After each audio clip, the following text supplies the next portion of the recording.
ChainCulture. Hello, good morning. My name is Jason. I am been a Hive blogger since 2018. And I want to give a big shout out, to BitRocker, who introduced me, to the Hive community back in 2018. BitRocker, please stand up. He built the largest, Hive community back in 2018. And also, Hive played a very huge part in my life. If you actually come and visit my blog, I go under the username Buzz Lightyear. And the very first time, that I actually started doing public speaking and overcome my fear, filming myself on video, is actually thanks, to the Hive community. So you will see a lot of cringe videos, in my early days of Hive, but that's all thanks to Hive. So thank you so much. I'm so happy, to be here. On my day job, I talk about Bitcoin. I'm a corporate trainer here in Malaysia. I train companies. I educate them about Bitcoin so that they can bring that subject matter into the office. And today, I'd like to talk, about the Bitcoin race, right? So let's get into it. Can you help me? It's not working. Can you help me click next? It's not working. It's not working. Could you help me with the thing?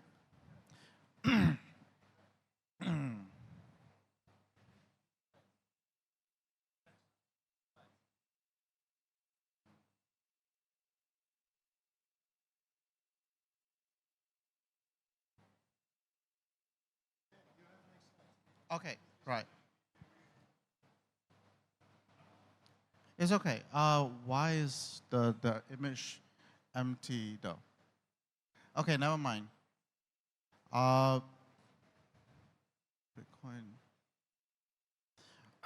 All right, let's just get started anyway, right?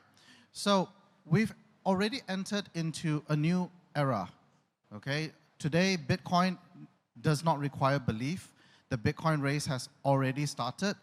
What was supposed to be here on the left was a table of the largest asset managers in the world, the largest nations holding Bitcoin.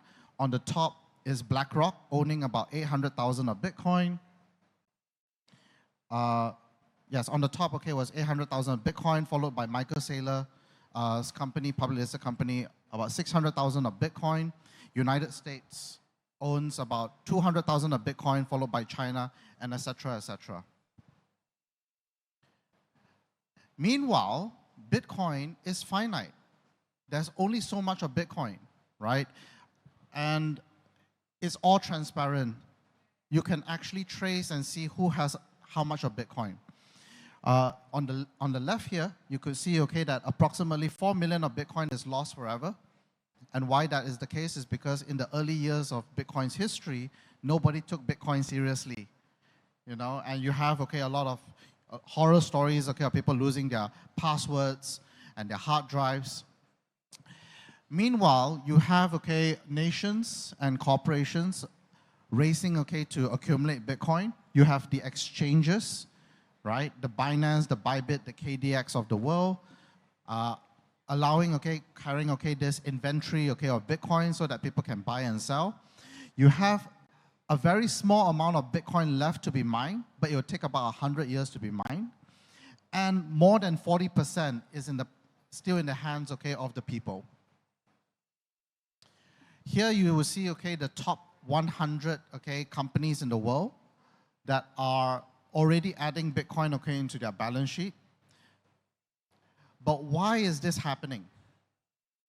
So, in order to understand, the madness, because a lot of people think, Bitcoiners are mad. Isn't it just are companies all into speculative gambling bets? Is to go back into first principles, right? So, I'm going to try and attempt to do something that I have never done before, which is to do a Bitcoin masterclass in 20 minutes, all right?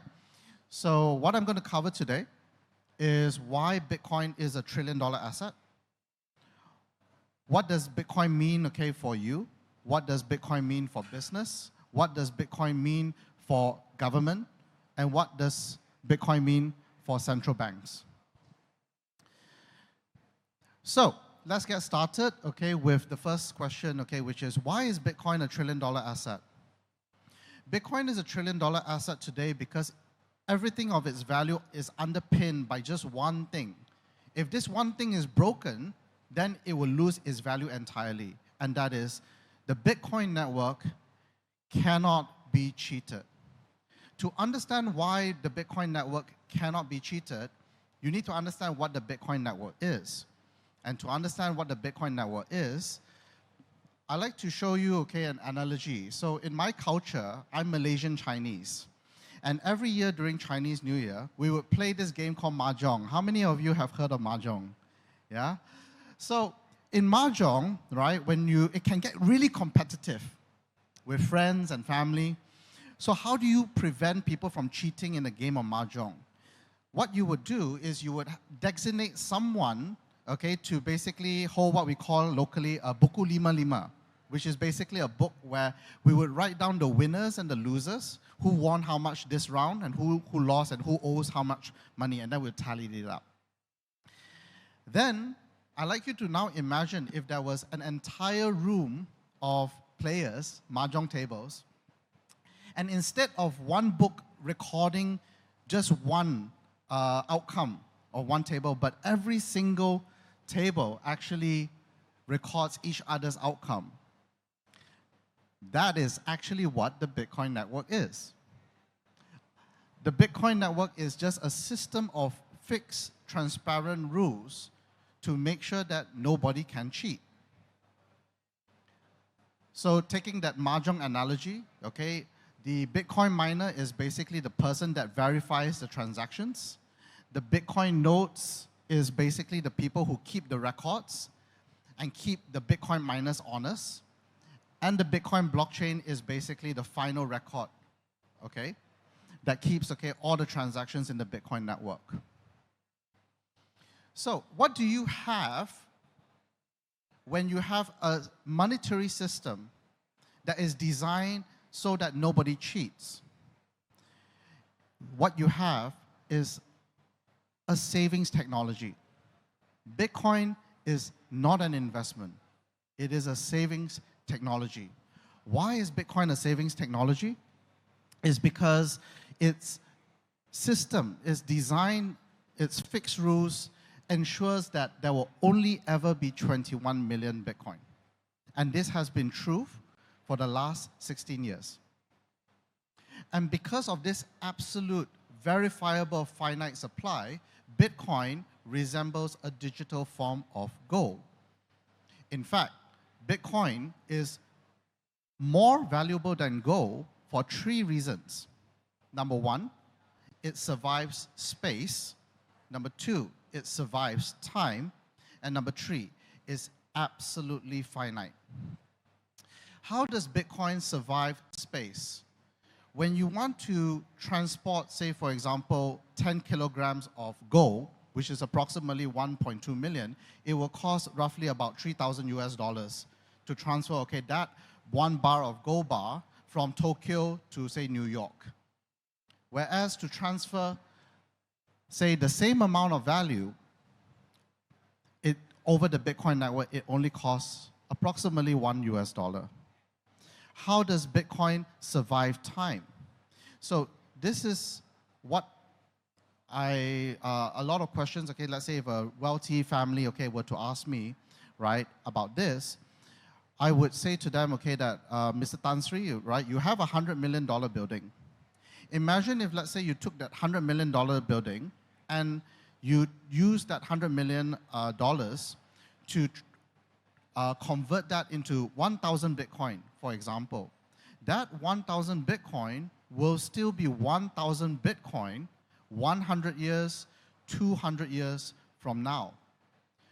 Whereas, okay, for that $100 million building, could you guarantee that that $100 million building will still be around 100 years later?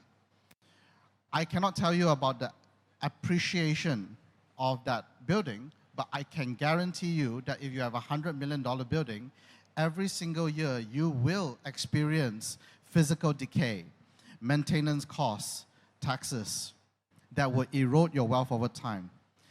Bitcoin survives time because it is digital in nature. It does not experience physical decay and is immune to financial debasement.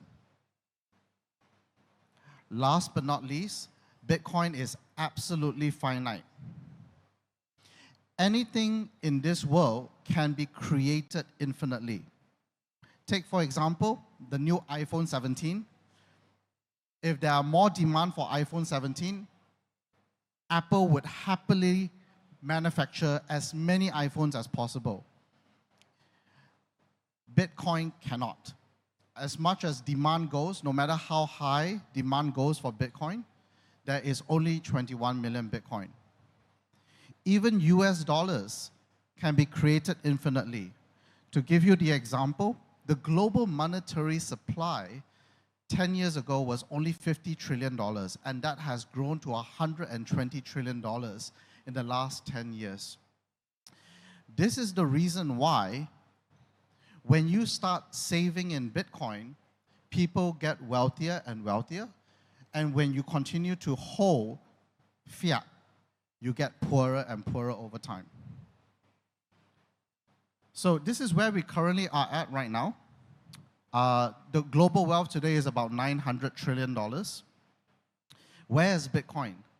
Despite Bitcoin being, crossing the $100,000 mark, you take the 19.5 million of Bitcoin that is currently in circulation, times the Bitcoin price is roughly about $2 trillion market cap.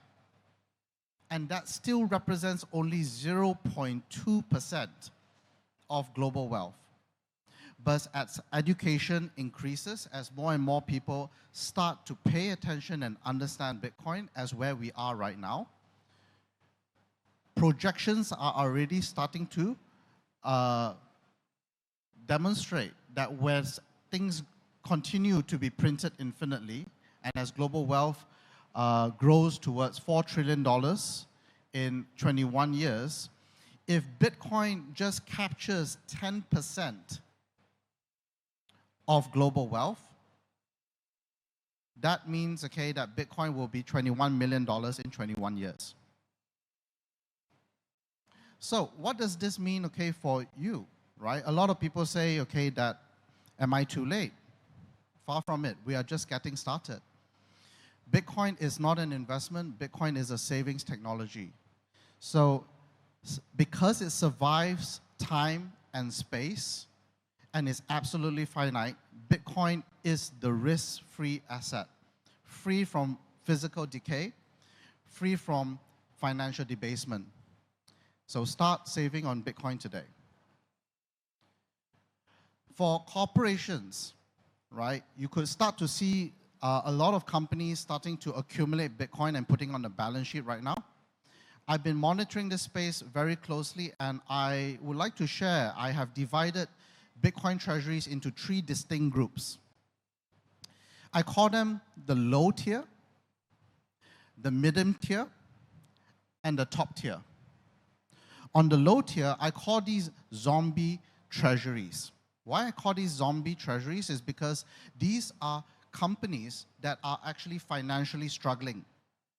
They have a financial hole, And somebody comes to them and says, I have this idea, you still have some cash, why not you buy yourself some Bitcoin or Dogecoin or whatever coin and wait for the pump. But the ultimate goal is basically to sell because they are trying to cover a hole. So if there are enough zombie companies that are buying into Bitcoin, this may create a bubble. This may push the Bitcoin price up to 500,000 and it may crash it back to 250,000 because ultimately the playbook in this is to dump, to cover a financial hole. So on the medium tier, this is the base case for Bitcoin treasuries. These are companies that understand Bitcoin. And then they make a strategic decision to take some of their long-term capital say for example, $100 million that's sitting in a fixed deposit and is constantly, okay, subjected to debasement, and they start to allocate into Bitcoin. So these are companies that understand Bitcoin, and they decided we're going to transition our long-term capital into something that is the best reserve asset in the world, that is Bitcoin. But these companies still might have a mandate or a policy within their company to sell Bitcoin at some time in the road. And then last but not least, on the top tier, this is where just now you see the top 100 Bitcoin treasury companies. This is where these companies, okay, are belonging to. They have a no-sell policy. They understand that Bitcoin is digital gold, and right now they are in the accumulation of gold phase right now. But what else? Why are they doing this apart from just buying and holding gold? These companies are also transitioning to become financial companies. So this is what I call the financialization of Bitcoin. So to understand the financialization of Bitcoin, there is no better place to start with the company that led the way, which is MicroStrategy, today rebranded as Strategy. So today, Strategy owns about 640,000 of Bitcoin, and you will often read in the news, oh, this company has issued more debt to accumulate Bitcoin. This company has issued preference shares, equity, to accumulate more Bitcoin. On the surface level, it sounds like this person is basically leveraging, he's gambling. But when I was in Hong Kong about a month ago for the Bitcoin conference, I was sitting in the audience just like all of you, and one statement just caught my attention, that Jeff Walton, he was a speaker, he said on stage, if the Bitcoin price dropped 85%, Strategy will still be fine. And I was like, I just took it at face value, and I kind of like thought to myself, is this true? Because if something can drop 85% and you're still okay, it doesn't sound like gambling. It sounds like a rare kind of resilience. It's just like saying Malaysia, our biggest company is Petronas.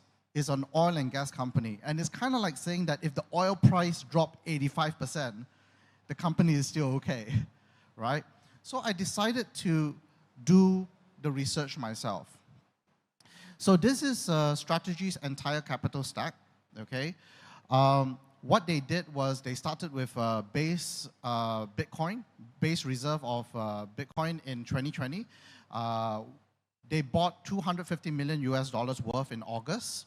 And then what they did next with that base is that they start issuing debt papers. They raised about $650 million in December 2020 of convertible notes, right? At 0.75% coupon rate. Now, why did people buy? And it was fully subscribed. Now, why people were willing to buy these debt papers that only paid an interest of 0.75% is because they wanted the optionality to convert these debt papers into MicroStrategy shares, which was backed, okay, by Bitcoin. And at that time, there was no BlackRock ETF in 2020.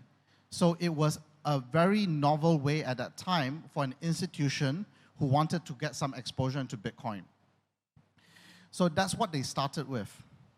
And in 2024, and these convertible bonds, okay, were maturing in 2025 this year.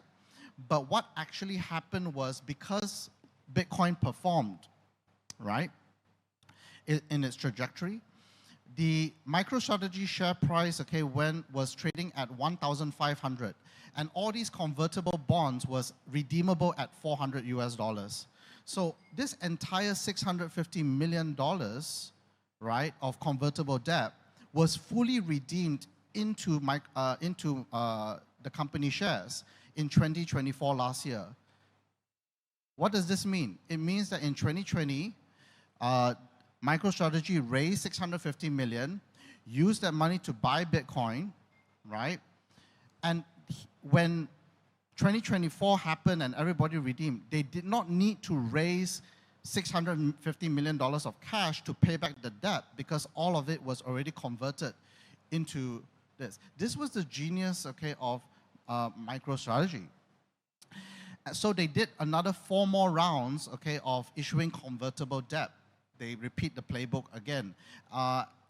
Okay, and I think the most aggressive period, okay, was last year during the US election run-up. They offered 0% coupon rate. They offered 0% coupon rate convertible bonds, and it was fully redeemed as well. So, fully subscribed. Subsequently, this is the innovation of this year. If you have been paying attention in the last 8 months, the company also issued preference shares, right, of 4 different types: Strive, Stretch, Stride, and Stride, okay? And what each of these financial products, they offered different kinds of yield, stable yield. Like, for example, some of these products offered 10% dividends. Some of them offered a lower dividend, 8%, but with the optionality to convert. What is the summary of this is that MicroStrategy basically took an asset that people don't understand, and he created financial products that people could understand, which is basically offering yield. I'm really apologize, okay, I don't know what happened, but this was a table that basically showed all the debt. Okay, you can actually go to the MicroStrategy website and see what kind of debt that is still pending, right? The total notional value, okay, of all the convertible debt that they have issued is roughly about $8 billion. So if you do the math, that's the debt. With its current Bitcoin holdings of about 640,000 Bitcoin times the Bitcoin price, the value is $70 billion. So if Bitcoin price actually dropped 85%, it's painful for sure, but they still are solvent. Their assets, okay, will beat their liabilities. So I hope that, you know, this may have opened your mind a little bit about Bitcoin treasury companies. What basically they are doing is they are doing a Rockefeller. Similar to how in the early 1900s, this asset called oil was a new asset. But what Rockefeller did was he financialized oil. He created the Standard Oil Trust, and this company basically created financial products that allowed investable claims to oil profits, and he brought it into the capital markets. So what that means is that before this, it is just education. People understand Bitcoin, and then they start to they want to preserve their wealth, so they start allocating into Bitcoin slowly. But because of Bitcoin treasury companies who are financializing Bitcoin, what essentially these companies are doing, they are attacking the 2 largest capital markets in the world: the fixed income market that traditionally offers stable yield, and the real estate market. These are the 2 largest capital markets in the world. This is the biggest story in finance right now that nobody is talking about. And in order to play this game, you need to have Bitcoin. And that is the Bitcoin race. So for nation states, okay, for governments, okay, who are paying attention, who are listening, what can you do? You can do something similar too. Number 1, start accumulating digital gold. Step 2, you can issue state bonds backed by the world's best reserve asset. And you can work with local Bitcoin, you can work with local and global Bitcoin mining companies as a strategy, because what governments and nations have is an abundance of land and resources. You can strike deals such that they can do a profit share or revenue share of Bitcoin mining, and you can accumulate Bitcoin this way as well. So these are some ideas that you can do instead of just going into the market and buy Bitcoin. Lastly, something that I like to touch on is Bitcoin for central banks. So it might sound a little bit odd and controversial to some Bitcoin purists that I'm talking about Bitcoin for central banks. But after studying Bitcoin for 8 years, and this is also an extension of Saifedean Ammus's book, The Bitcoin Standard, Bitcoin is actually not designed to be anti-central banks. Bitcoin is neutral. It is for everyone. It is for you. It is for me. It is for businesses. It's for governments. It's neutral. Bitcoin was created to restore financial integrity back into the monetary system. And that is why Bitcoin is today ready to replace the function of the gold standard. The whole reason why we moved out from the gold standard, okay, was because it was difficult to move gold and settle accounts between countries. And that was the pretext of getting us out of the gold standard 80 years ago. But as already covered, Bitcoin is ready, okay, to solve all these problems. And just this year alone, in 2025, Bitcoin in 3 months have already processed $5 trillion worth of transactions. The best use case for Bitcoin is actually in final settlements. And the risk of a central bank owning 0 Bitcoin is very, very high because of increasing tensions between nations, geopolitical tensions, and also rising USD dominance. The Russian state leaders have already picked this up, especially with stable coins going to be the next big thing, right? It's essentially a way for the US to export its debt.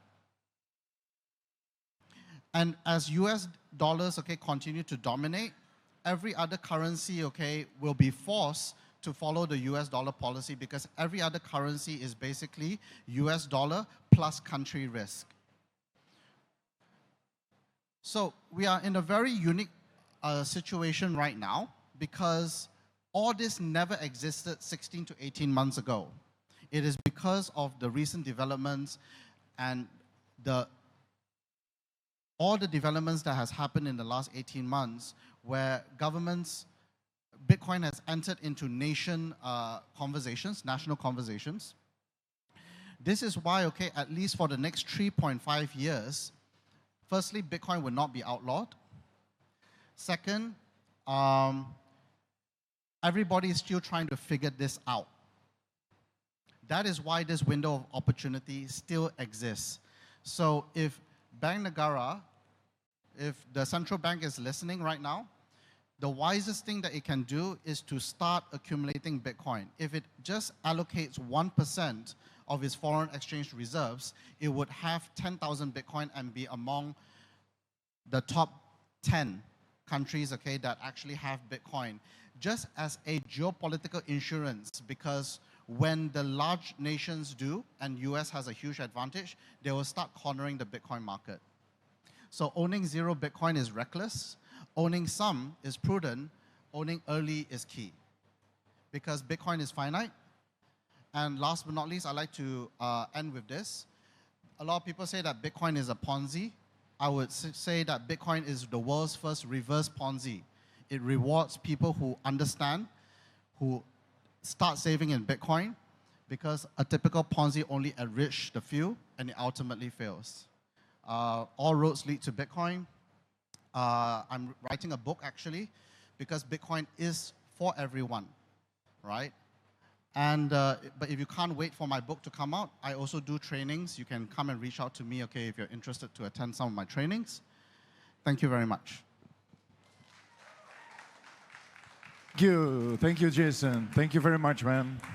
I'm gonna get my own Bitcoin treasury, maybe after this. ChainCulture.